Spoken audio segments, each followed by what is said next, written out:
పెట్టుకోదండి. విషయం అంటే good morning everywhere and honourable CM గారికి. You have a happy 7th anniversary day. Thank you. నేను Kishore sir చెప్పాలంటే నేను లాస్ట్ టైం సార్ అడిగాను, సార్ మీ బర్త్డే ఎప్పుడు సార్ అడిగాను. సార్ నా బర్త్డే మన కంపెనీ బర్త్డే ఒకటే రోజు అని చెప్పారు. దానివల్ల మేము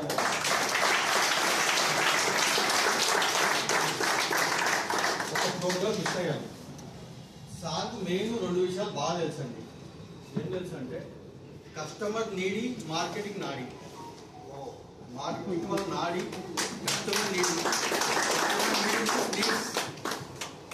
అవి ఎలా తెలుసు అంటే వెంచర్ చూస్తే అర్థమవుతుంది.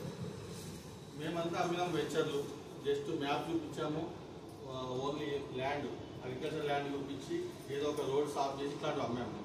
కానీ సార్ మన వెంచర్ ఎలా తయారు చేశాడు? బ్యూటీ పార్లర్ నుంచి బయట సామాన్లా తయారు చేశాడు. అది సార్ యొక్క గొప్పతనం. ఇంకొకటి, నేను ఒక 2 విషయాల్లో నాకు తెలియకుండా అడిక్ట్ అయిపోయాను. ఒకటి వచ్చి జియో సిమ్. నా నెంబర్ వచ్చేసి యాక్చువల్ ఫ్యాన్స్ నెంబర్ కాదు. ఎందుకంటే నా మైండ్లో ఏమంటే జియో సిమ్ తీసుకుందాము, వాడు ఆఫర్లు 8 రోజులు ఇస్తే 2 రోజులు వాడుకుని వదిలేదాము. కానీ ఏమైందంటే వాడు ఆఫర్లు అని చెప్పి అదే ఫోన్తో అందరూ ఫోన్ చేస్తూ మొదలుపెట్టింది. లాస్ట్కి ఏమైంది, వాడు ఆఫర్లు చేసినప్పుడు ఆ ఫోన్ నెంబర్ అందరికి అలవాటు అయిపోయింది. ఇప్పుడు ఆ సిమ్ నేను బయట తీయలేదు, అట్లా అదే అడిక్ట్ అయినా. ఇక్కడ విషయానికి వస్తాయినా ఆల్రెడీ నేను ఒక 9-10 years ఎక్స్పీరియన్స్ డిగ్రీ పాస్ అయ్యి వచ్చినాను. నా ఎక్స్పీరియన్స్ డిగ్రీ పాస్ అయ్యి వచ్చినాను. కానీ ఇక్కడికి వచ్చినాక సార్తో మాట్లాడి సార్ సిస్టమేటిక్ మాట్లాడినాక మళ్ళీ ఎల్కేజీ చేయాల్సి వచ్చింది. అంటే ఒక మామూలుగా రెగ్యులర్గా చేసే మార్కెటింగ్కి ఇక్కడ చేసే మార్కెటింగ్ చాలా తేడా ఉంటుంది. ఇది వచ్చి ఒక మార్కెటింగ్ యూనివర్సిటీ అని చెప్పచ్చు. నాకు తెలుస్తుంది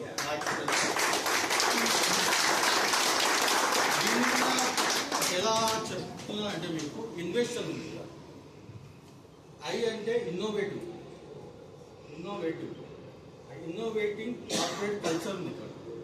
ఇట్ మీన్స్ ఎప్పుడప్పుడు మాకు అప్డేట్ యాప్స్ ఉంటాయి మన దగ్గర. సార్ వచ్చి సిఆర్ఎం యాప్ ఒకటి ఇచ్చారు, రెఫరెన్స్ యాప్ ఒకటి ఇచ్చారు. ప్లస్ ఎప్పుడప్పుడు మా యొక్క వర్క్ స్టైల్కి ఒక మెజర్మెంట్, ఒక డాక్యుమెంట్ కూడా ఇచ్చారు. మాకు డైలీ రిపోర్ట్స్ ఇస్తాం. Daily reports, weekly reports, sales target reports and side visit demo reports, ఇట్లా మొత్తం మాకు రకరకాల రిపోర్ట్స్ తోటి ఓన్లీ మీ మాటలు ఒకటి నేను ఎప్పటికీ నమ్మను, మీరు విత్ డాక్యుమెంట్స్ తో ఉండాలని చెప్పేసి మా వర్క్ స్టైల్ ని విత్ డాక్యుమెంటేషన్ చేసేసారు సార్. అంటే నేను 5 ప్లాట్లు 100 ప్లాట్లు పెంచిపోతా అయిపోకూడదు మాటలు చెప్తాం మామూలుగా. మన పదే మాటలు చెప్పడం కదా. కానీ రాయంటాడు సార్, రాసి ఒక ఫైల్ చేస్తారు సార్. ఇక్కడ ఏమంటాము అంటే కంపల్సరీ రిజల్ట్ ఓరియంటెడ్గా పనిచేయాలి, కంపల్సరీ నిజాయితీగా పనిచేయాలి. అది ఇక్కడ వచ్చిన ఒక బాధ కాదు, అది అలవాటు చేసుకుంటే చాలా గొప్ప విజయం సాధిస్తాము. నువ్వు ఎంత హై గోల్స్ పెట్టుకో, సారు నువ్వు అక్కడికి ఆటో వెళ్తే ఆటో పంపిస్తాడు, బస్సు రైలు పంపిస్తాడు, ఫ్లైట్ పంపిస్తాడు, సార్ రెడీ చేస్తాడు. అలాగే తమిళ శ్రీనివాసరావు ఫ్లైట్ పంపిస్తారు బాబు అక్కడికి బ్యాంకాక్కి. అంటే సారు దేంట్లో పంపించడానికి నీ గోల్ తీర్చుకోవడానికి ఆ వెహికల్ ప్రొవైడ్ చేయడానికి కంపెనీ రెడీగా ఉంది. ఆ వెహికల్ యూజ్ చేయడం కూడా మీరు లేట్. ఓకేనా? నెక్స్ట్ ఎన్ మీన్స్ నెవర్ గివ్ అప్. అంటే మీరు ఏదైనా పని చేస్తున్నారో ఆ పని ఆపకుండా ప్రయత్నం చేస్తూనే ఉండండి. Great things happen but take some time. అందులో బీ పేషెన్సీ అంతవరకు ఉండండి. Try until you die.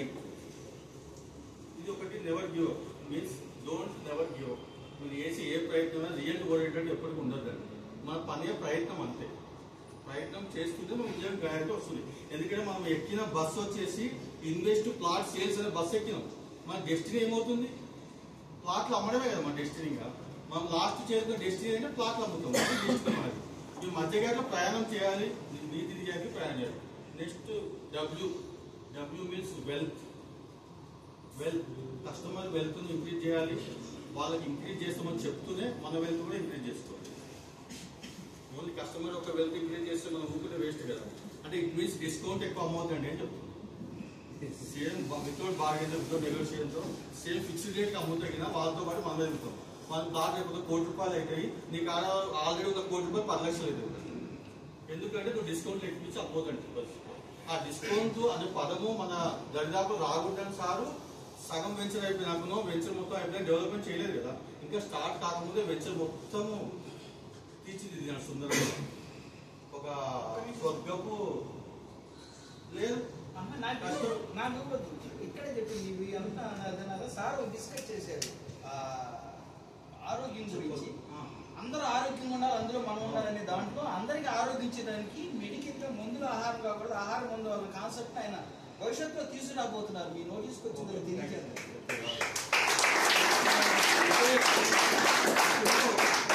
అప్పుడు హెల్త్ అనేది ఎలా ఉంటాయంటే మన యొక్క పుట్టిన లొకాలిటీని బట్టి, మన ప్రాంతాన్ని బట్టి, మన పెద్దవాళ్ళని బట్టి ఉండేది. కానీ ఇప్పుడు ఏమైందంటే health is also purchase, wealth కూడా కావాల్సింది. వెల్త్ ఉంటే మనం హెల్త్ కూడా కొనవచ్చు. ఎందుకంటే ఇదే సారు ఒక 2 రోజులు ధ్యానం చేయడం, 3 రోజులు యోగా, 4 రోజుల తర్వాత 5 రోజులు ఏం చేసి ఒక జ్యూస్ ప్యాకెట్ ఒక పౌడర్ ఇచ్చేస్తారు. ఇది కొనండి, ₹5,000 పెట్టి కొనండి అంటారు. ఈసారి ఎవరైనా సరే అది కొనాలి, మాకు డబ్బు ఉండాలి కదా. అట్లా కాబట్టి వెల్త్ అనేది కంపల్సరీ ఉండాలి.